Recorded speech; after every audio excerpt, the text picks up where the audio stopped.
Hello friends, എല്ലാവർക്കും നമസ്കാരം. പുതിയ വീഡിയോയിലേക്ക് എല്ലാവർക്കും സ്വാഗതം. നമ്മളെ കേരളത്തിൽ വയനാട് ഉരുൾ പൊട്ടിയിട്ട് ഒരുപാട് സങ്കട കഥകൾ, കണ്ണീരുകൾ നമ്മൾ കണ്ടതാണ്. അപ്പോൾ ആ കഥന കണ്ണീര് നമ്മളെന്ത് ചെയ്തിരിക്കുകയാണ്, ഒരു പാട്ടാക്കി മാറ്റിയിരിക്കുകയാണ്. കാരണം അത് കണ്ടു കഴിഞ്ഞ് കഴിഞ്ഞാൽ ഏതൊരു മനുഷ്യനായി കഴിഞ്ഞാൽ ഹൃദയം പൊട്ടിപ്പോവും. ആ നിലക്കാണ് നമ്മൾ ഈ മലവെള്ളപ്പാച്ചിൽ കണ്ടത്. അപ്പോൾ അതിനെ പറ്റിയിട്ടുള്ളൊരു വീഡിയോ ആണ്, ഒരു പാട്ടാണ് നമ്മൾ തയ്യാറാക്കിയിട്ടുള്ളത്. ഇത് ചെയ്യാതെ വെച്ചിരുന്നതാണ്, പാട്ട് നമ്മൾ ചെയ്യണ്ടെന്ന് വിചാരിച്ചതാണ്. പക്ഷേ എൻ്റെ ഒരു സുഹൃത്തിൻ്റെ ആഗ്രഹപ്രകാരം ഞാൻ ഈ പാട്ട് യൂട്യൂബിൽ അപ്ലോഡ് ചെയ്യണം.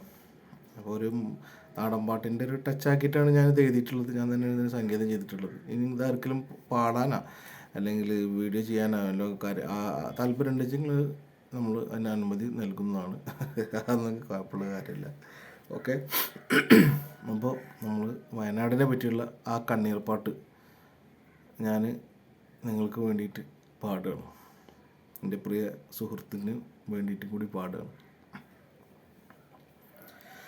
കണ്ണീരാണേ കണ്ണീരാണേ പെരുമഴ കണ്ണീരാണേ, കണ്ണീരാണേ കണ്ണീരാണേ പെരുമഴ കണ്ണീരാണേ, ഉള്ളുരുകി പാടിടുന്നു തീരാത്ത സങ്കടത്താൽ. കണ്ണീരാണേ കണ്ണീരാണേ പെരുമഴ കണ്ണീരാണേ, ഉള്ളുരുകി പാടിടുന്നു തീരാത്ത സങ്കടത്താൽ. ഉറ്റവരും ഉടയവരും ഒന്നുറങ്ങാൻ കിടന്നതാണേ, ഉരുള് പൊട്ടി കൊണ്ടോയില്ലേ അന്നേരം ജീവനുകൾ. ഉറ്റവരും ഉടയവരും ഒന്നുറങ്ങാൻ കിടന്നതാണേ, ഉരുള് പൊട്ടി കൊണ്ടോയില്ലേ അന്നേരം ജീവനുകൾ. കൂരിരുളിൽ പാഞ്ഞു വന്ന വെള്ളം കൊണ്ട് പോയതാണേ, കൂരയില്ല കുടുംബമില്ല തോരാത്ത കണ്ണീരാണേ, കണ്ണീരാണേ കണ്ണീരാണേ പെരുമഴ കണ്ണീരാണേ, ഉള്ളുരുകി പാടിടുന്നു തീരാത്ത സങ്കടത്താൽ. നെഞ്ചി പൊട്ടി പാടിടുന്നേ എന്ത് വിധിയാണ് പൊന്നേ, ഇങ്ങനത്തെ സങ്കടങ്ങൾ മറ്റാർക്കും നൽകില്ലേ ദൈവേ. നെഞ്ചി പൊട്ടി പാടിടുന്നേ എന്ത് വിധിയാണ് പൊന്നേ, ഇങ്ങനത്തെ സങ്കടങ്ങൾ മറ്റാർക്കും നൽകല്ലേ ദൈവേ.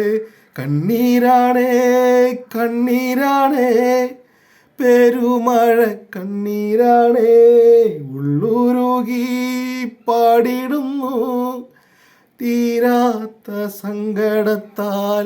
ഉറ്റവരും ഉടയവരും ഒന്നുറങ്ങാൻ കിടന്നതാണേ, ഉരുള് പൊട്ടി കൊണ്ടോയില്ലേ അന്നേരം ജീവനുകൾ.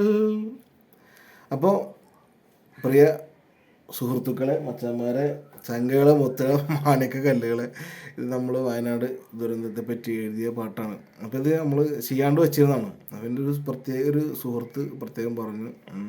പിന്നെ ലൈവിൽ നമ്മൾ വന്നിട്ട് പറഞ്ഞിട്ടുണ്ടായിരുന്നു ഈ പാട്ടിനെ പറ്റിയിട്ട്. അപ്പോൾ എന്തായാലും എൻ്റെ പ്രിയ സുഹൃത്തുക്കൾക്ക് വേണ്ടിയിട്ട്, എൻ്റെ വ്യൂവേഴ്സിന് വേണ്ടിയിട്ട്, അതുപോലെ തന്നെ എല്ലാവർക്കും വേണ്ടിയിട്ട് ഈ ഉരുള് പൊട്ടിയ പാട്ട് ഞാൻ യൂട്യൂബിൽ ഇട്ടുകയാണ്. അപ്പോൾ അതിനെപ്പറ്റിയുള്ള അഭിപ്രായങ്ങളും കമൻറ്റുകളും ഒക്കെ നിങ്ങൾ അറിയിക്കുക, കമൻ്റായിട്ട് അറിയിക്കുക. നമ്മളെ വീഡിയോ പരമാവധി ലൈക്ക് ചെയ്യുക, ഷെയർ ചെയ്യുക, ചാനൽ സബ്സ്ക്രൈബ് ചെയ്യുക. കാരണം ഒരുപാട് പാട്ടുകൾ ഇറക്കണം, നാടൻ പാട്ടായിക്കോട്ടെ അല്ലെങ്കിൽ ആൽബം പാട്ടായിക്കോട്ടെ, അങ്ങനത്തെ കുറേ ഐഡിയകൾ നമ്മളെ മനസ്സിലുണ്ട്. പക്ഷേ ഇതിനൊന്നും എന്തില്ല, ഫണ്ടില്ല നമ്മളെ കയ്യിൽ. പാട്ടുകൾ ചെയ്യാനായിട്ട് നമ്മളെ കയ്യിൽ ഫണ്ടില്ല. അപ്പോൾ നമ്മൾ കൊടുത്ത ആൾക്കാർ 2-3 പാട്ടുകൾ നമ്മൾ കൊടുത്തിട്ടുണ്ടായിരുന്നു. അപ്പോൾ അത് നമ്മളെ പേരല്ലാണ്ട് അൻസാർ എന്നുള്ള പേര് മാറ്റിയിട്ട് വേറെ ആൾക്കാരുടെ പേരിൽ നമ്മൾ കൊടുത്തവർ അങ്ങനെ ഇറക്കിപ്പോയി. അത് നമ്മൾ അവരോട് പറയാനോ അതാക്കാനോ അല്ലെങ്കിൽ മറ്റുള്ളതൊന്നും നമ്മൾ ചെയ്യുന്നില്ല, നമ്മൾ പറയുന്നുമില്ല. അപ്പോൾ ഞങ്ങളുടെ വീഡിയോസ് നിങ്ങൾ പരമാവധി എന്ത് ചെയ്തെങ്കിലാണ് ഷെയർ ചെയ്തതിലും ലൈക്ക് ചെയ്തതിലും നമ്മുടെ ചാനൽ വിജയിപ്പിച്ചെങ്കിലാണ്. ഇനിയിപ്പോൾ ആകെയുള്ളൊരു പ്രതീക്ഷ എന്ന് പറഞ്ഞു കഴിഞ്ഞാൽ നമ്മളെ ചാനലാണ്. അപ്പോൾ നമ്മുടെ ചാനൽ നിങ്ങൾ വിജയിപ്പിച്ചെങ്കിലാണ് നമുക്ക് പുതിയൊരു ഒരു നല്ല നല്ല ആൽബങ്ങൾ ഇറക്കാൻ പറ്റുള്ളൂ. ഓൾറെഡി 2 ആൽബങ്ങൾ നമ്മൾ ഇറങ്ങിക്കഴിഞ്ഞു. ഇനിയിപ്പോൾ നാടൻ പാട്ട് ഓർക്കസ്ട്ര ചെയ്യാൻ കൊടുത്തിട്ടുണ്ട്, അത് ഇറങ്ങിയിരിക്കും. കാരണം ഓർക്കസ്ട്ര പരിപാടിയൊക്കെ കഴിഞ്ഞിരിക്കുന്നു. നല്ലൊരു പാട്ടാണ്. ഒരു പെണ്ണ് മരിച്ചു പോയി, കല്യാണം കഴിഞ്ഞിട്ട് അകാലത്തിൽ മരിച്ചു പോകണം. അപ്പോൾ അതിനെ പറ്റിയുള്ളൊരു പാട്ടാണ്. അപ്പോൾ അതൊക്കെ നിങ്ങൾക്ക് ഇഷ്ടപ്പെടും. പക്ഷേ എന്ത് വേണം, നിങ്ങൾ നമ്മൾ ചാനൽ സബ്സ്ക്രൈബ് ചെയ്യുക, സപ്പോർട്ട് ചെയ്യുക, നിങ്ങൾ വിലപ്പെട്ട കമൻറ്റുകൾ അറിയിക്കുക, ലൈക്ക് ചെയ്യാനും ഷെയർ ചെയ്യാനും മറക്കരുത് മച്ചാന്മാരെ. അപ്പോൾ എല്ലാവർക്കും നന്ദി, നമസ്കാരം, ടാറ്റാ, ബൈ ബൈ.